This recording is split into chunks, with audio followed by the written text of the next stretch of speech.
Hey, this is T-Dub. Just kind of hanging out here today and answering some mail.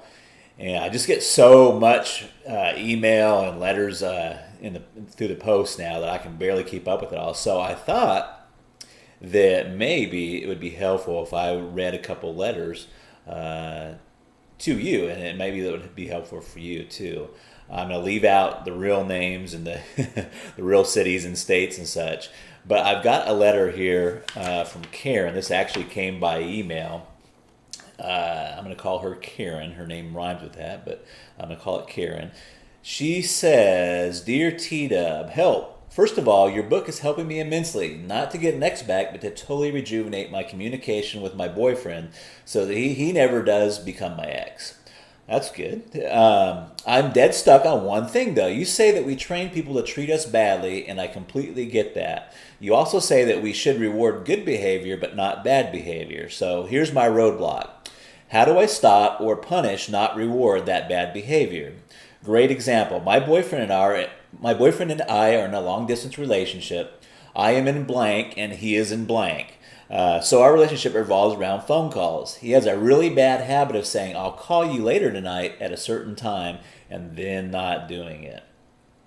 Or else just not calling all day and then calling at night when we can talk longer. I love checking in just to say hello phone calls as much, if not more, than the long conversations. I know he doesn't do it because he doesn't care. He's just a guy and doesn't really think phone calls like I do, but it bothers me. I so look forward to talking to him, and then he doesn't call. I feel forgotten and neglected, like something better has come up and I got pushed aside.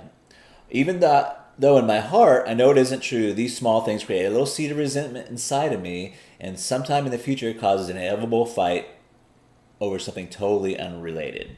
So I guess my question is this: how do I punish, not reward this behavior without sounding like a nagging shrew? How do I tell him this is not okay with me? I'm not angry, but I want to nip it in the bud before it creates resentment and leads to anger. Please help me. Thank you so much, Karen. Okay, Karen, that is a great question. You probably got, every woman that's been in any kind of serious relationship cheering along with you. Kind of crazy. Why do guys do that, and how can you? And I think you know that subconsciously that you can't nag about it. That kills a relationship for men. Nagging just kills it. So, what do you do? And just for you, if you're not sure what Karen was talking about, in my book, Magic of Making Up, I talk about what's called CRM, or the Conscious Retraining Method. And it's kind of tongue in cheek, but I say, how to train anyone to act the way you want them to act. And most of the time we go through our life and our day training people to act in ways that we don't want them to act. And this is a perfect example that Karen brings out here in the letter. Because let's say that Karen's boyfriend name is Tom, and that I'm just making that up. But Tom says he's going to call, and let's say that Tom finally calls the next day, and you pick up the phone, "Hey, Tom," and you're just seething. You are seething already because he said he was going to call yesterday.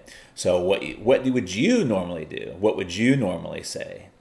Now, normally, you don't have to answer that. Normally what happens is Tom gets an earful of how upset and pissed off you are. Or at least if you don't say it, you give it off in your tone. So what's happening? Tom calls you, and what is he getting in return? He's getting, like, Pavlov's dog, he's getting a shock. He's getting a shock there.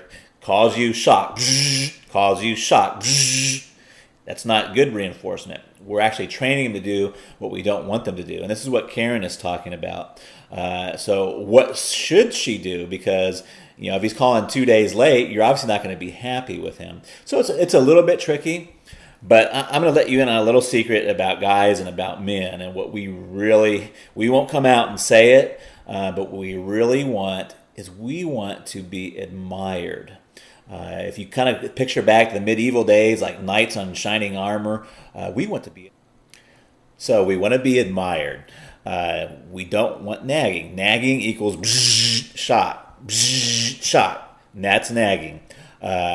We want to be admired. If you go back to the old medieval days,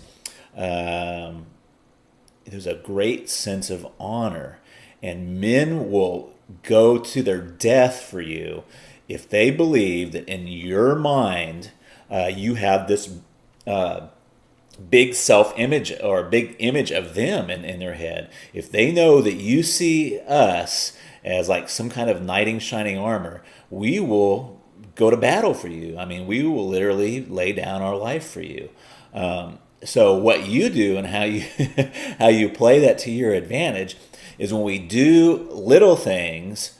Say, I'm using this as an example. When we do little things, you compliment us and appreciate us on these little things, and you do that to train us to do the small stuff like calling you.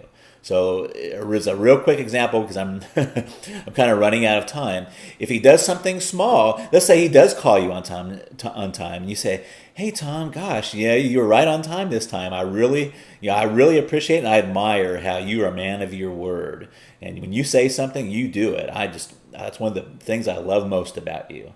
Do you see where I'm going with that? So when they do something right, even small stuff, you say, "Hey, one of the things I really admire about you is how when you say you're going to do something, you do it." And you don't have to use those words. I mean, use your words. But you catch a drift pretty soon when Tom says he's going to do something. If he says he's going to call on a certain time or a certain day, he's going to do it. And you're exactly right. The last thing you ever want to do is nag him. And I could go on for hours about that. But you want to find small things that he does. When he says he's going to do something, if he says he's going to get the oil change in his car and he does it, say, "Hey, man, you said you were going to do it. I knew you were going to do it." And even if you have a little bit of doubts, just give him the benefit of the doubt. And pretty soon, if you keep doing that, keep reinforcing that, he is going to come to a point where he thinks that in your mind, when you think of him, he's like that knight in shining armor. And he will go to his death for you. I guarantee it. So I hope that was helpful, and I hope I didn't run over time here. I'm going to try to throw this up on YouTube for you. If you haven't got my guide yet, it's called The Magic of Making Up. It's typically for folks that have just broken up. It'll be over on the link to your right. It'll be a little blue link just underneath the description there. I'd love to see you, and I'll try to get another video for you. I'm running out of time on this one. Thanks for listening.